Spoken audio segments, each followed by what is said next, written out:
Soil. What does soil consist of? Rocks were broken up by weathering. The broken up rocks help to make soil. A layer of soil covers most of the rocks on the Earth's surface. Types of soil. Different types of rock make different soil.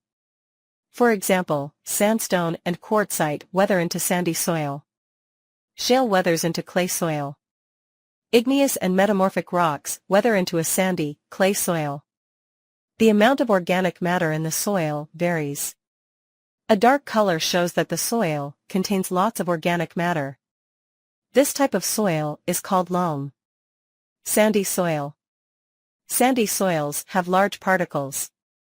The texture is rough and crumbly. Look at the diagram of sandy soil.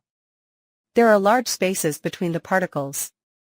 There is air and water in the spaces. This means that sandy soils contain lots of water and air. The water can drain through the sand easily. Clay soil. Clay soils have very small particles, which are packed together tightly. The texture is smooth and sticky. Look at the diagram of clay soil. The spaces between the soil particles are very small. Because of this, there is not much air in clay soils. Clay soil dries out and cracks in hot, dry weather. Clay soil absorbs and holds water easily.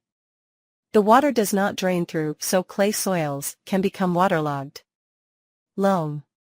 Loam soils consist of a mixture of sand and clay, so they are made of particles of different sizes.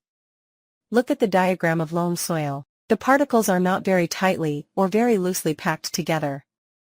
There is enough air in the spaces between the soil particles. The organic matter in loam soils helps the soil hold water and gives the soil lots of nutrients.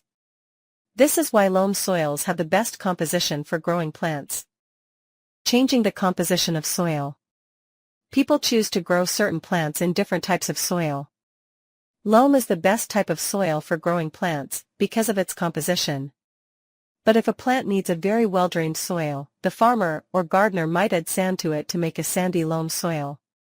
Some plants need a lot of lime in the soil to grow well. Then the farmer or gardener adds lime to the soil. Soil needs air in it to keep the composition the same. This is one of the reasons why farmers and gardeners dig or plow the soil. These actions mix air into the soil.